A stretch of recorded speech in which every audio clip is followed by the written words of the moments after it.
Good evening and welcome. I'm Bob Pace. I'm your host, and here we are tonight to fight CPS and stop taking our children. You heard me right. We're here to fight CPS, and I'm glad you guys found me. You found me on Facebook fighting CPS. I'm here to help you. I too am a victim of CPS. I'm a father and a loving husband, and I am not attorney. I'm not attorney. So um, I've been through a lot. I have over 15 years of fighting CPS, and I've hit the worst bottom of CPS. Not all CPS is bad. Not all CPS is bad.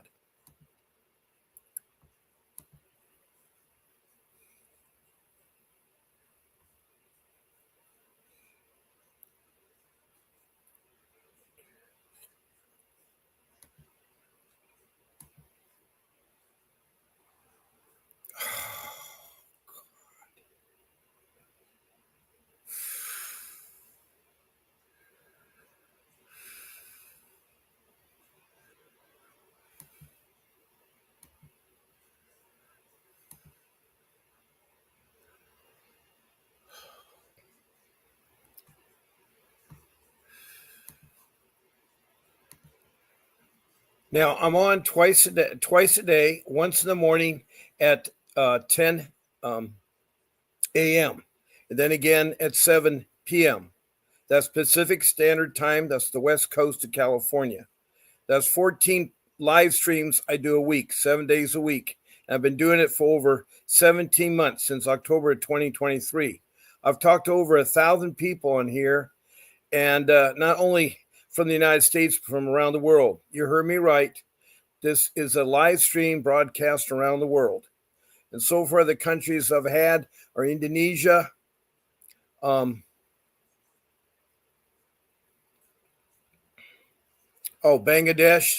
and then India, and then Libya, and then Saudi Arabia, then over to Africa. I've had Liberia, and then Sudan, and then Rwanda, then Mozambique, and then into South Africa. I've had 2 provinces there. Then go to Europe. I've had England, Scotland, Wales, and Denmark and Sweden. Across the pond in North America, I've had Canada and 4 of their provinces. I've had people talk to me from all 50 states, including the District of Columbia.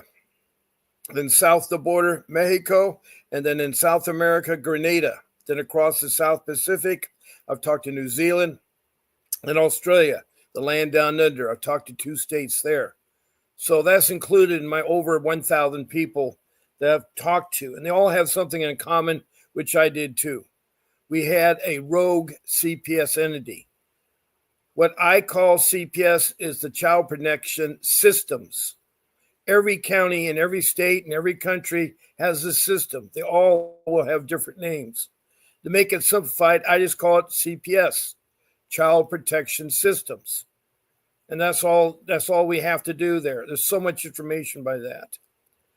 But I feel for what you're going through. And this live podcast has 25 to 50 people that regularly visit me during the day and at night. They're like family. They're here to help each other, help you, and to help me with their problems with CPS. It is tough to fight CPS on your own. Unless you're inherently wealthy and can afford a high-class attorney, it's going to be a terrible time for you. A terrible time for you.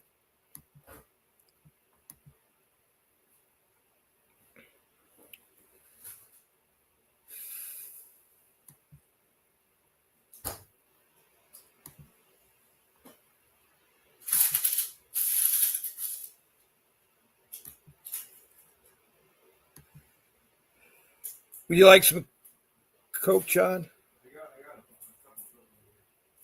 Oh.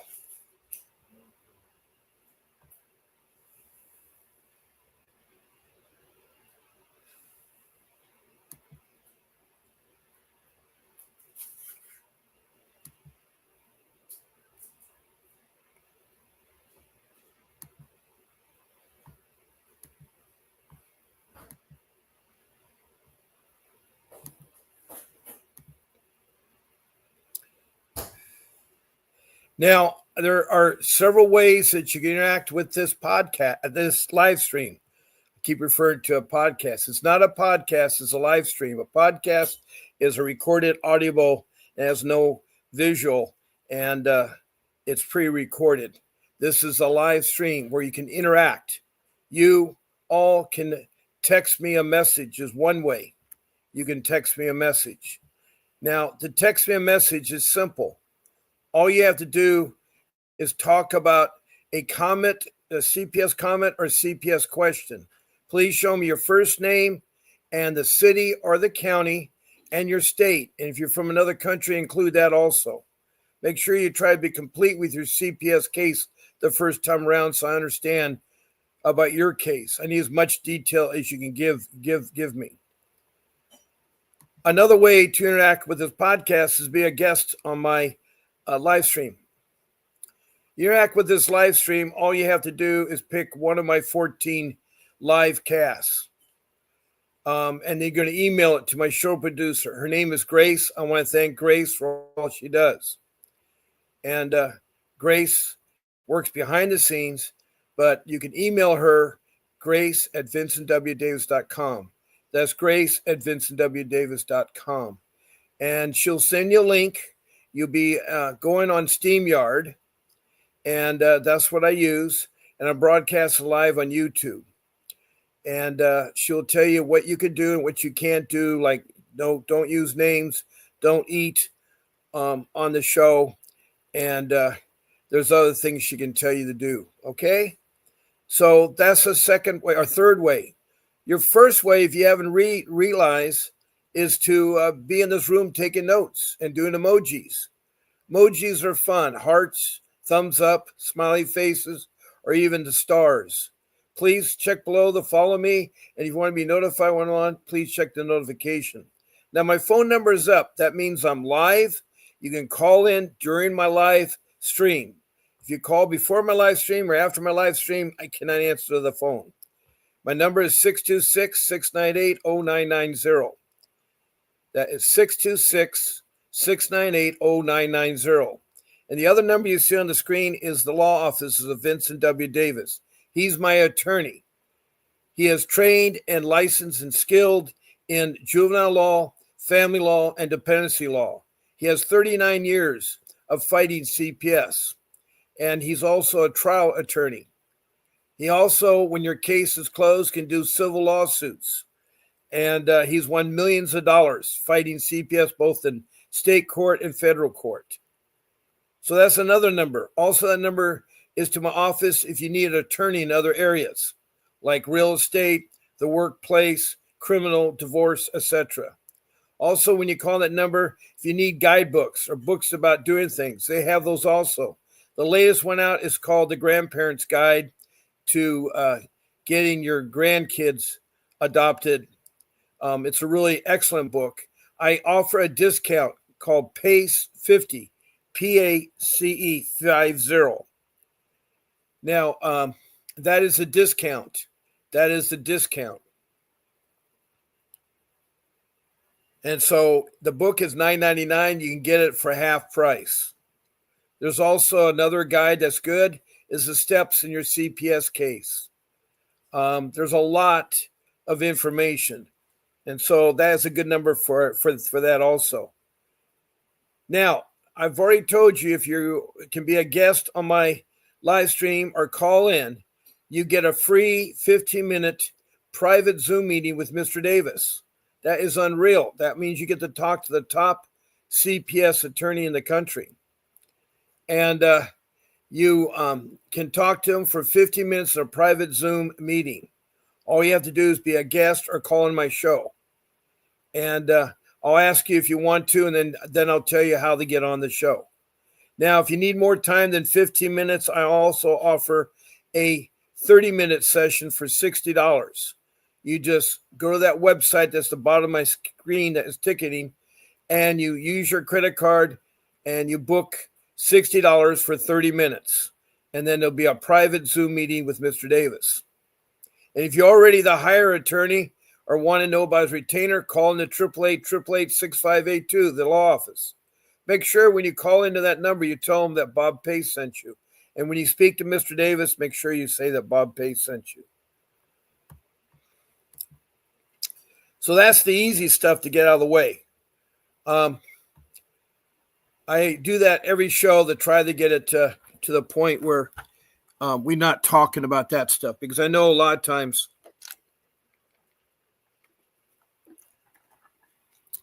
the show may be dry or you hear me talking too much. Now, I've been, as I say, fighting for 15 years. I first started off 5 years in my case of fighting allegations that weren't true. Now, this entity that we call the CPS, the Child Protection System, was mandated by Congress to social services to have a group of social workers and an organization to make sure our children are protected from neglect and abuse. But apparently it's being abused wrongly by rogue CPS, by rogue child protection systems. It's being used badly. Now, they're supposed to also offer you food, shelter, clothing, transportation, education, medical, and even a job. And if it's necessary to take away a child or break up the family, do what's called family reunification. That's a main goal, the main purpose, because the best families have been the biological parents, for the mother and father are best at raising children. Every family has its differences. Every family has its arguments. Every family, is all different. It's hard to set one thing the same as others. But I do know firsthand how bad CPS is and how much they take money and hurt you people. I'm here to help. I care. I come on here, as I say, for a long time. And I never miss a show. I'm on my holidays and everything else. I try to arrange it. Now, sometimes I come on different times. Now, on the weekends, I am on at 8 o'clock in the morning. So tomorrow morning, I'm on at 8. And Sunday, I'm on at 8. But otherwise, I'm on at 10. So keep that in mind. I'll let you know if one day during the week I'm on a different time. I'll let you know. Now, we have some people in here, but no one is talking, and that's fine.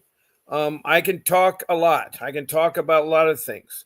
I do have 5 rules that I've made that I wish I had followed and had done when my case was first starting out there. Rule number 1 is get an attorney. I was really slow getting an attorney. Rule number 2 is do documents. I did no documents. I have my stack of pile 3 feet high, but I didn't have it organized where I could find things readily. So it's important that you organize and you keep your documents and get to things.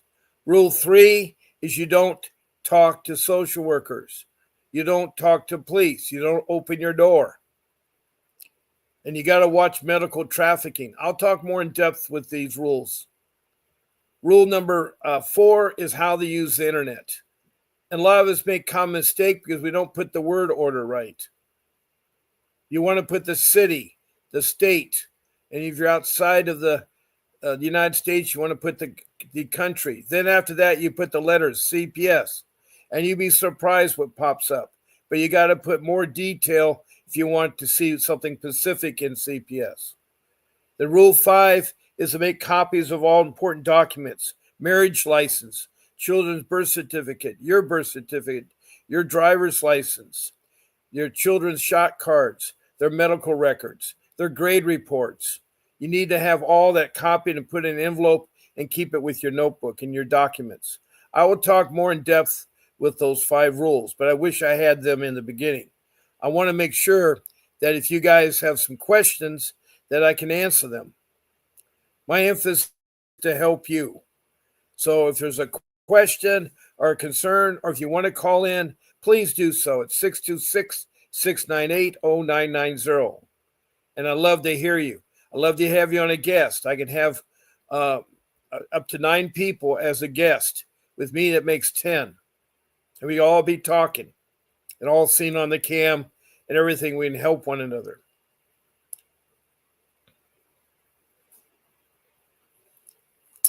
So I imagine this being the end of the week, Friday, you have no court tomorrow. So that is nice because nothing is over your head. Now, some of you got court next week in March. I know you do.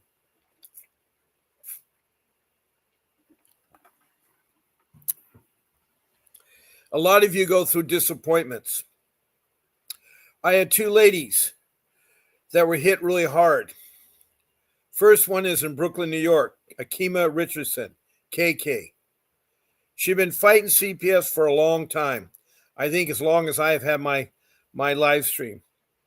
Anyway, they caught her off guard, threw something at her, and now they're going to have her rights terminated, her parental rights terminated. Termination of parental rights, that's TPR. And also she found out her children have alienated from her and don't want to come back. They don't like the mother. So she is really devastated and trying to regroup about that. She does a live stream like I do. It's on Mondays at 5:30. Mondays at 5:30.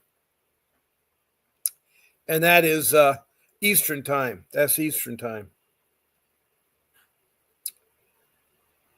Now, another wonderful lady I have on here who's a foster care mom is Betty Jo from Montana. And she'd been for many months trying to get her niece adopted, her brother's child. And just when I'm speaking about her, guess who shows up? Hi there, Betty. How you doing?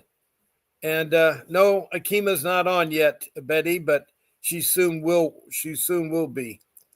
Anyway, she had the rug pulled from underneath her when after she got permission and worked it through the ICPC, the Interstate Children for the Interstate Compact for the Placement of Children. She had been checked out and she was fine and she had transferred the child home safely and she has a child, but then the foster care people were complaining that the child will endanger separation. Now that child was only a short time placed with the foster care people. They want the money. They don't want to take care of that child. And I'm not trying to be racist, but she's a different race than the parents, their foster care want them. They strictly want the money. They want the money. And that is the sad thing about it. And Betty came down with the flu 2 days ago. I hope you're feeling better now. And you say you're doing well. Good. I'm glad to hear that, Betty. I'm so glad to hear that. These are my family members.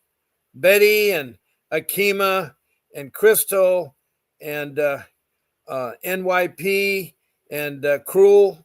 I could go on and on. Tessa. I haven't heard from our West Hollywood friend. I haven't heard from our West Hollywood friend in quite some time. And also, I'm sad to say that the girl in Richmond, Kentucky has had a bad case of pneumonia, double case of Magnolia. That's Faye Manley. And she was a really inspirational, wonderful person to have on the podcast. I miss her terribly. There's also Darlene from Georgia that it used to be on my podcast and stops in every so often.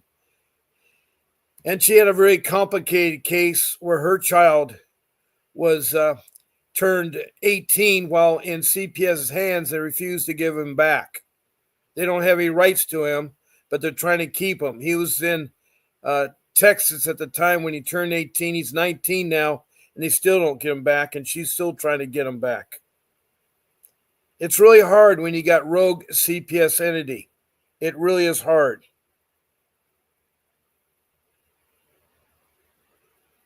I know, Betty. I'm glad you're coming back because with this constant seeing you, you make my smile. You make a smile on my face. And I'm really sorry that what you had to go through. And I know that you're trying your best. You're a fighter. You're not going to give up getting your niece back in your arms. Now, anyone else that has any questions or comments, please call in. I would like to talk to you or text in. I'm here to help you. I'm pretty sure Betty's heard my story long enough. She does want to hear about me talk about my CPS case. It isn't here to talk about it. And certainly about my rules. She's heard my rules so many times. They're important rules for some of you who haven't heard them. And you can listen to my other shows to see them. Now, this being Friday, you have a weekend, so maybe there's some things you can work on this weekend. And maybe you got bad cases next week. You can tell me, and I can tell you how they help you. Now, there's a thing called Core's Digest. I haven't talked to in a while. And what Core's Digest is, here, let me look that up here.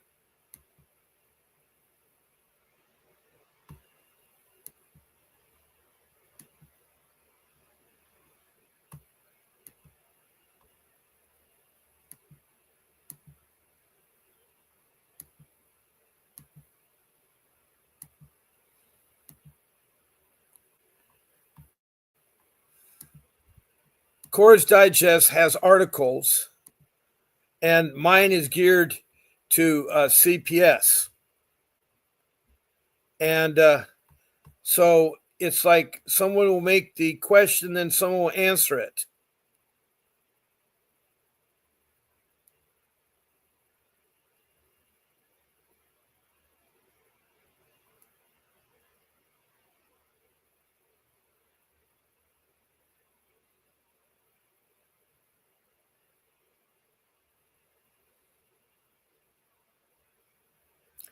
Now, one of the questions was, how can CPS talk to my child without a parent's permission? Now, Betsy answered it. She's a former teacher of special education. And she answers this: because abusive parent doesn't have the child's best interests in mind. As a mandated reporter, when I had to call protective systems, it's because there's an issue that needs to be addressed. When she says she's a mandated reporter, she's a professional. There are two kinds of people that report abuse, neglect. They're professional people, which are teachers and doctors and nurses, administrators, and police and fire and so forth. The other kind of person is a lay person. They're not mandated to report, but teachers are, because she has the best child in interest. So being a mandated reporter, when I had to call protective services, it's because there's an issue that needs to be addressed. CPS there to be an advocate for the child, not to protect parental rights. Keep that in mind. Those are good CPS. Not all CPS think that way. Permission of the very few people whose behavior is being questioned don't ensure the child's safety. That would compromise it. If parents have the right to simply deny any authority access to children, nothing could be investigated, and I would be left only to send them back to a potential abusive environment. That expectation doesn't even make any sense. When I see bruises and welts on a child who says their mother beat them with the extension cord, that mother is not the one who gets to be their advocate. Police cannot talk to minors about crimes they are accused of without parental consent. That's right. It has nothing to do with CPS and investigating suspected abuse. So that was from a teacher's point of view. Now here's another person named Kim who works at Head Start. Legally, yes, they can. If they're at school trying to talk to their child, it's because they receive one or more reports of suspected child abuse or neglect. It's their job to investigate the report. Where I live, CPS will do immediate checks with law enforcement if there's a report of danger to the child. Otherwise, they sometimes wait to see if more reports are made and then check on them. This is generally because they have enough reporting that they have to prioritize. Where I work, if CPS comes, we usually have the teacher or someone the child's familiar with and trusts them. They can't answer. Hold on a second.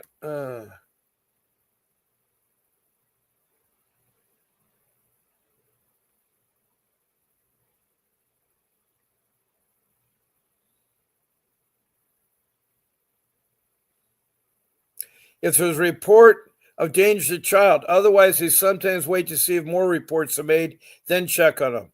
This is generally because they have enough reports that they have to prioritize. Where I work, if CPS comes, we usually have the teacher or someone that's child's familiar with and trust them. They can't answer for them, but they can provide support during scary time for kids. Those who come are also trained in how to talk with and work with children.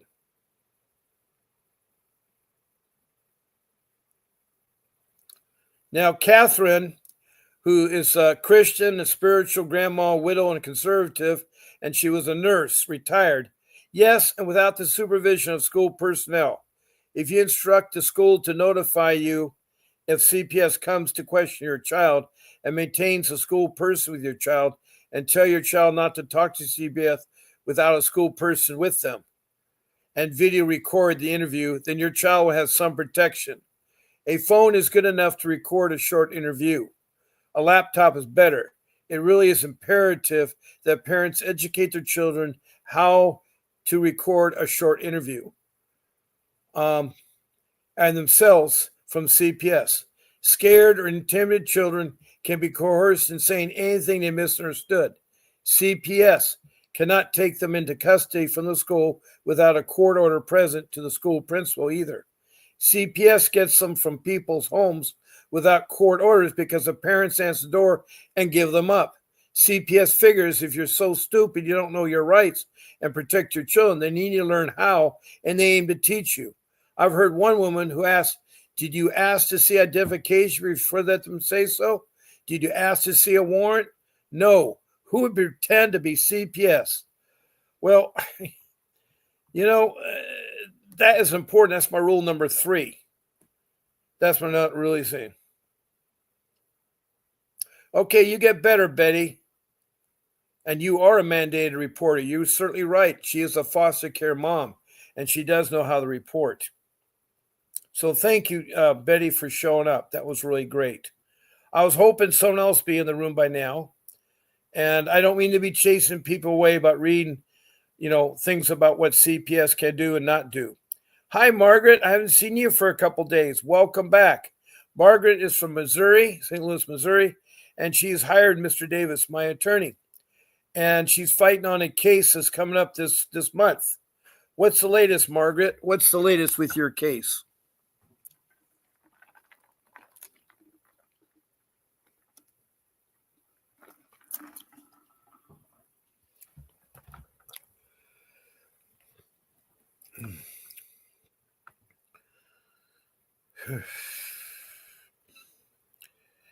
You mean you couldn't find me tonight? I've been on every day.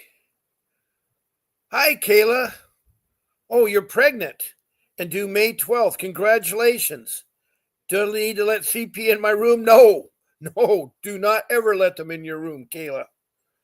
When you go to the hospital, make sure that CPS is not on your list to have people enter your room. Now, Kayla, have you talked before on my podcast? Are you familiar with me? Congratulations, you're having a child. And so you don't want to let CPS in your room if you're pregnant. Please don't. Even if they say they want to take your child, don't let them. They have to have a court order. Margaret says, I received a denial from CPS for copies of the juvenile file. Now, why did CPS? Okay, first of all, you don't ask CPS for copies of the juvenile file. You go to the clerk of the court and ask for copies. CPS won't give you copies. It will not cooperate with you. You have to get them from the court.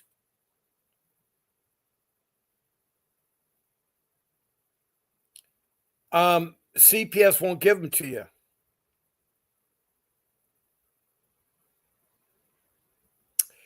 Well, I don't understand why you couldn't find me because I've been on every day. Betty will tell you that I've been on every day. Akima will. Tess will. Everybody's been seeing me. I'm on at 10 o'clock in the morning Pacific Standard Time and again at 7 p.m. Pacific Standard Time. Now, tomorrow I come on at 8 o'clock in the morning. And I'm so sorry you couldn't find me. I'm so sorry you couldn't find me. Now, Kayla, please come back to me. You're pregnant. And what city and state are you from? And have you called into the show before? Have you been on the show, Kayla?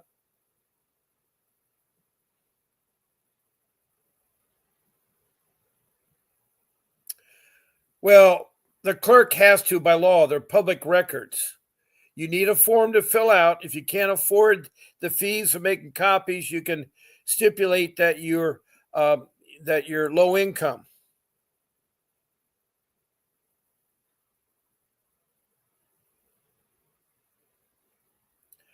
Even if it's in the appeal process, you can see other court documents.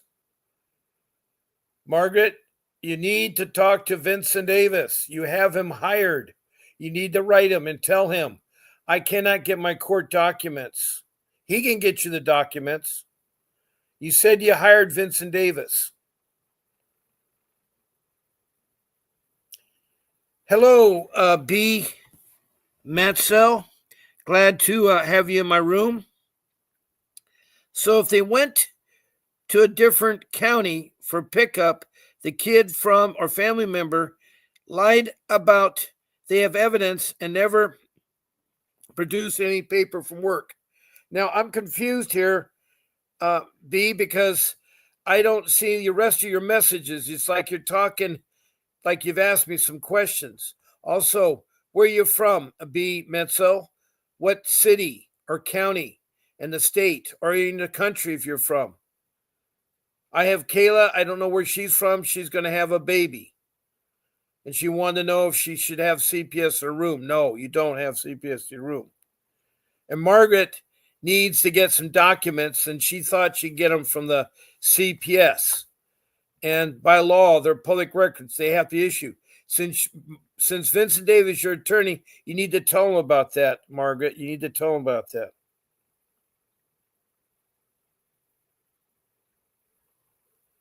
Okay, well, you still got time. We got Monday there. So B. Misto's from Tampa, Florida. Okay, can you tell me more about your case, B. Mitchell? And glad to have you as part of my family. Glad to have you as part of my family, B. Mitchell.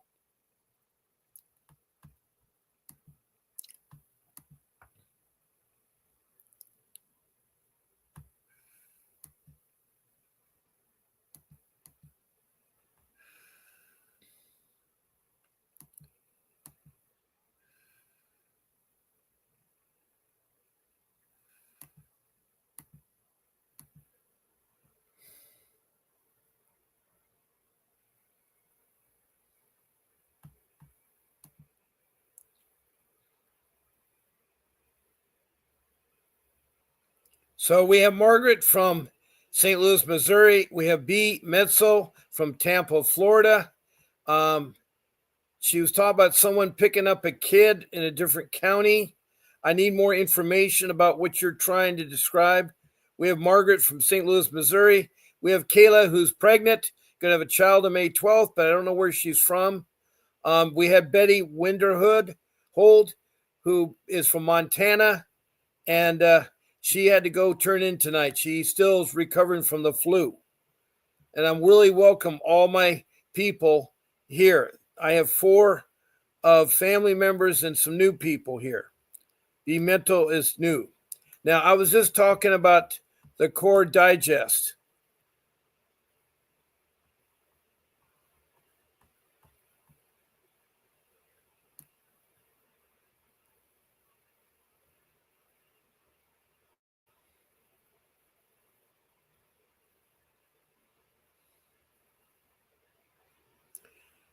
Now, here a person named Jody, who's a former bail bondsman, and she said, well, this is a question about can CPS question a child with either of the parents' permission or knowledge?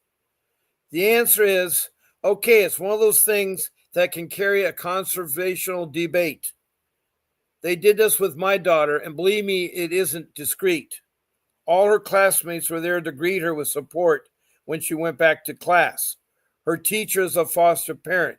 They've been teaching the kids what domestic violence is by having them role play. They have cool clubs that are glamorized as places for them to tell on their parents. Power of suggestion. And in the safety of others who encourage them to remember anything they can be twisted and used to make the parents look like they're abusive. Child thinking, hell yeah. Well, anyway, that's one person there. Here's one from Rebecca Lynn. What rights does a 7-year-old have when being questioned in school by Child Protection Services or the system? Can they refuse to answer and ask for their parents or the lawyer upon being present? Once upon a time, I was a child. Well, less of a child I am now. In 5th grade, CPS came to my school and talked to me about issues with my mom. I was living with my dad at the time, and the reports that her boyfriend was abusing my brothers, and when we visit. My brother got scared when they called me off and refused to talk. Once realized my brother wouldn't budge, they called me in. I asked if someone wanted to be there, so I said yes. I chose the janitor. Mr. Mike was great. He was fun and stuck up for me when I was bullied. He let us go nuts in the room that held the recess toys. Plus, he's trustworthy. I felt the CPS KAs were safe, so I felt no reason to lie. They asked how I felt about my mom, her boyfriend, what it was like at her house, and if there was any abuse. If there was, what happened? What did I do? I figured, hey, they just doing their job. Let them make the easy for them. I felt if I had all the rights in the world, I could have said whatever I wanted to, true or not. And it would all be fine. They just wanted to help. What is said in that room doesn't leave this room unless used by CPS or told by a child. It's confidential. Mr. Mike was cool about it. As far as I know, didn't say anything about it. I never told my dad what happened, though I suspect he knew all along.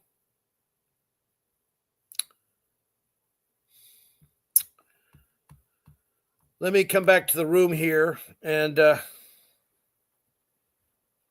Kayla, I'm pregnant and due May 12th. You've already told me that, Kayla. I need CPS in my room. Why do you need CPS in your room, Kayla? CPS only comes if the child's in danger. Why do you want CPS in your room, Kayla? Now, I have about 20 minutes left of my podcast. And so my phone number is still up, 626-698-0990. And you can call in.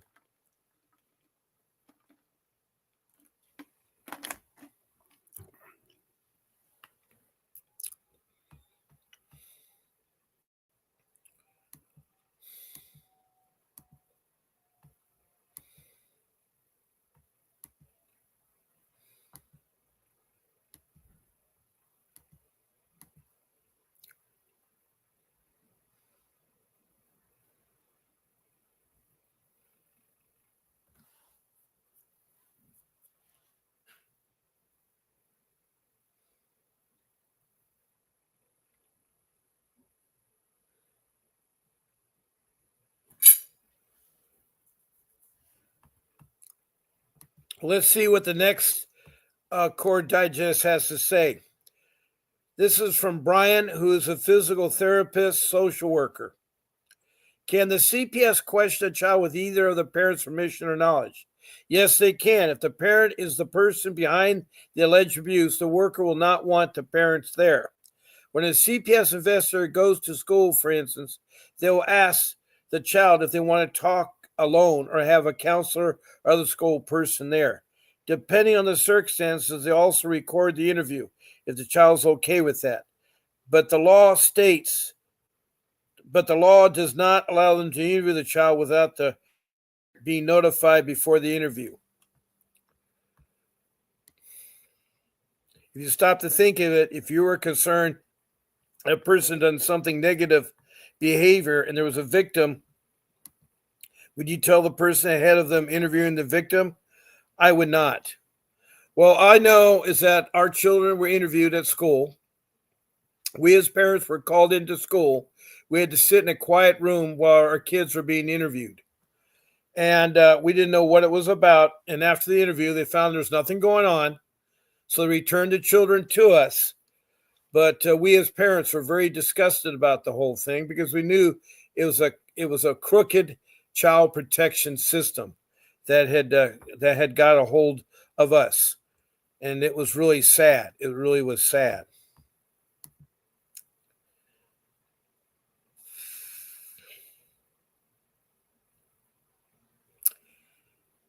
Now, as far as my 5 rules, I have mentioned them, and now go through each one a little bit more in detail.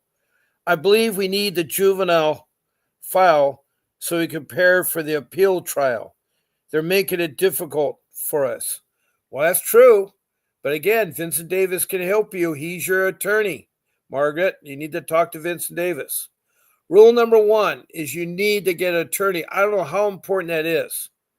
Because without an attorney, would you do open heart surgery? Would you take a knife and cut open your chest, pull your heart out, and try to fix it? No, you're going to have a professional doctor. Same thing goes true for fighting CPS.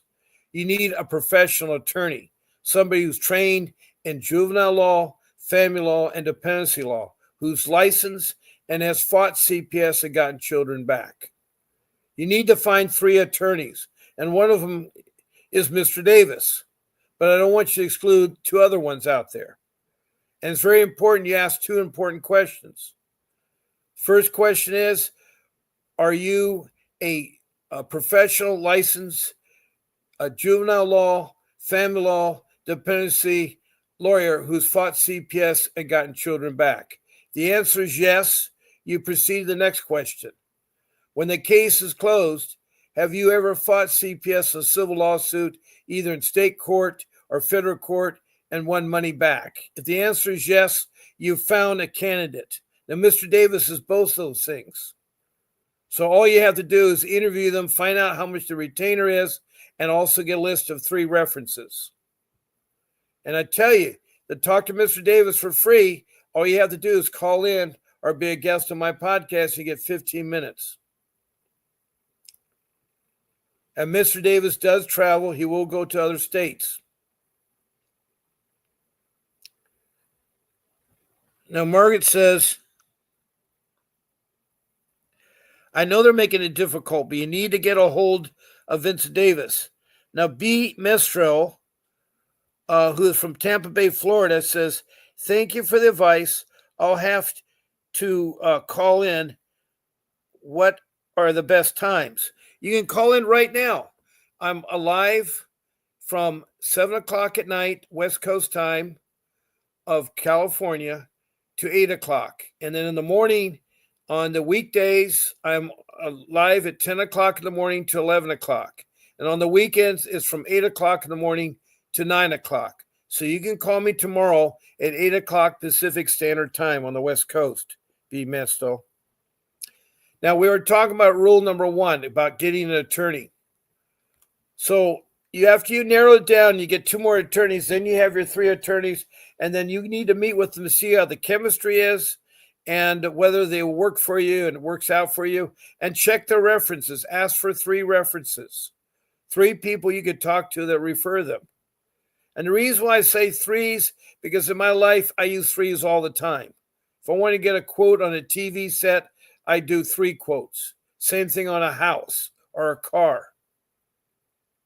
So anyway, try to get that attorney because it'd be a lifesaver. I did. I had to sell my house. I quick sold my house and hired Mr. Davis. I'm glad I did. Now, rule number 2 I mentioned was documents. Document. You need that notebook. Get as thick as you can, 3, 4, 6 inches. And get it to be a 3-ring binder so you can punch holes into all your paperwork that you can get from the court. My paperwork after almost 3 years was 3 feet tall. It was a yard tall. And it would take several notebooks. I didn't organize it. I could never find anything. I organized it by date, but that's all I did. Now, what you want to do is get subject dividers and organize it by that way. Also, you want to get notebook paper so you can write notes. And one of the documents you need to create is called an incident time log. It's a time log of incidents. You're going to come across so many incidents, you won't remember them all. And there's 3 parts to every incident. The first line, you put down the phone number, the date, the time you talk to, and the people you talk to, and the location. Then the second line is a summary of what the incident was about. And then the third line is a summary of the incident. And if you don't know the ending of your incident, then come back later and fill it in, skip a line. And you do 3 lines for every incident, whether it's with the police or social workers or with the school, anybody. You put all the incidents. You may have over 500 incidents, but you're not going to remember them all. So that's what you got to do. You start off with the oldest first, and then you put the newest at the end. Then you want to take all your court papers and organize them and hole punch them. You want to keep track of all your drug tests. Put them in there. All the programs you complete, all the parenting classes you complete, documents there. So that whole notebook is all your legal stuff. And take it with you everywhere you go. Now, rule number 3 is you do not talk to social workers, you don't let them in your home, and you don't let them give your child up. I cannot emphasize how bad it is when parents open the door and let them in and they say, we want to take your child. No. And I did that. That was my mistake. I should never let them take my children. I said, you have to have a court order. They're not in danger. They're not in danger.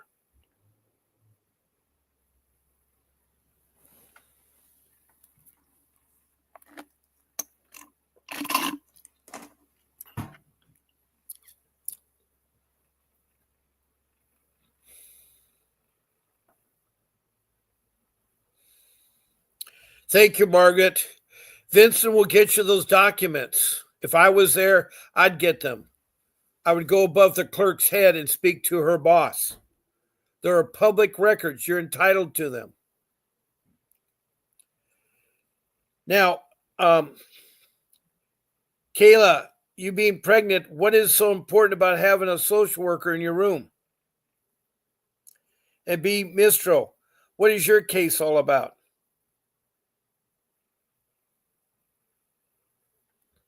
I want to help you all. You know, I'm here to help you. I have right now about 8 more minutes left. Okay, I've been talking about rule number 3. That's where you don't talk to social workers or let them in. You don't have to let them. They have to have a court order. Also, if you encounter them outside, just be very nice to them and tell them, I need my attorney present. This is a legal matter, and my constitutional right says I'm represented by a lawyer for all the process. So you just tell them very nicely, I can't talk or meet with you. I need my attorney present. That's a good way to get some time to get an attorney if you don't have one. They don't know if you do or not, but you should get an attorney there. So if you're outside, don't talk to them, because whatever you say, they'll use against you. And then I mentioned medical trafficking. That's where you take your child in care or the emergency room because they have a serious ailment. You should always try to take your child to his own pediatrician. Don't take them to strangers. I'm so sorry to say that a lot of the hospitals and urgent cares have CPS workers working for them. And if they hear something, they will take your child. They're notorious, especially if they're bad. If they're rogue CPS, they will take your child. So heads up, don't let them take your child. They have to have a court order. And they have to show you the court order. Hold your grounds. And if you're pregnant, don't invite them into your room. Don't let them in your room. They may come in there because I heard you may have tested positive. That's the wrong place. Your child's just be born. You have your legal rights. They have to have a court warrant. So don't let them in the delivery room. Don't talk to them. Tell them to wait outside. So be careful of medical trafficking. Be really, really careful. Now, rule number 4, and I explained that earlier, is how to research for 60 or 8 hours about CPS. It's the format you use. You want to put it in the city, and if it's a small city like Athens, Georgia, you want to put like Athens, Atlanta, Georgia. And then you follow with the letters CPS. If you're outside the country, put the letters CPS, and you'll find all kinds of things for Athens, Atlanta, Georgia that relate to CPS. If you want to refine your research, right after CPS, put in the ICWA Act of 1978. That may be something you want to find out. Or you may want to find how to make a protest about a judge or about a social worker or attorney or something like that. You do that research, you'll find out so much. I didn't do it, but you should do it. And that's rule number 4. Now, 5 is where you make copies of all the important documents. Your birth certificates, your child's birth certificates, your marriage license, your driver's license, the children's shot records, the children's grade reports, any medical records for the children. You want to make copies of all those documents, put them in a folder, in a file, have them with your notebook. And those are my 5 rules. If I had done those, I would never have lost my children. It's so sad. I want to tell you how bad CPS is because there was 8 social workers, all white female social workers, that in 2022 in Prescott, Arizona, decided to get T-shirts that were pink, not for cancer awareness, but for stenciling a message on the front and back. On the front of the T-shirt, it said professional child kidnappers. And on the back, they put, parents, do you know where your child's at? And they prayed to walk around, these 8 social workers. It was so sad. They did it at all the big stores, Kmart, Walmart, Costco, Sam's, Best Buys, Target, Sears, JCPenney, May Company, all the big stores. But they were caught and they were immediately fired. And that was 8 of them gone. And then the social worker, the director of social worker there, he was fired. That left with 1 person, which was really straining to protect our children. And that was sad. But that happened. And then I'll leave you with my case. I had a 12-year-old daughter that was coached and told what to do because the social workers retaliated against us parents because she was caught, under oath, committing perjury. My attorney, Vincent W. Davis, asked her some questions that she lied on. He proved his case in court. She was so embarrassed she left. But she left with saying, you're never going to see your daughter. So what she told her daughter is emancipate from the parents at the age of 12. Emancipate from the parents.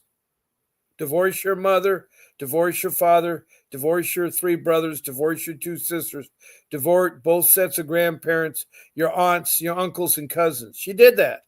And she changed her name. She was told to change her name. And she had a beautiful name. His middle name was Hanalei.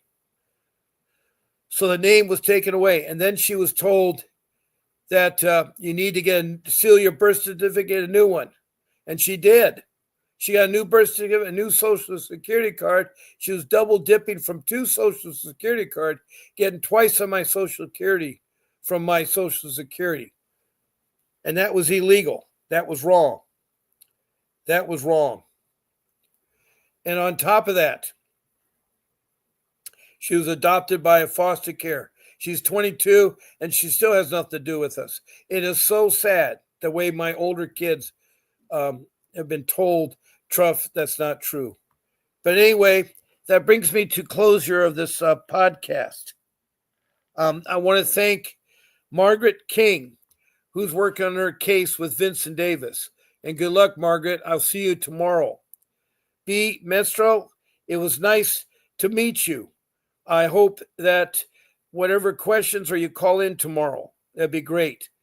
Kayla, good luck with your pregnancy on May 12th. Please come back and explain more why you want a social worker in your room. And then I want to say goodbye. She's already gone to bed, but good night, Betty, and sleep tight. She was on my show earlier. So God bless all of you, and keep fighting for your kids. Don't forget, I'm on here twice a day. I'm around. I'm here to help you. So please call in. God bless you all. I'll see you tomorrow morning at 8 a.m. 8 a.m. tomorrow morning Pacific Standard Time. This is Bob Pace signing off.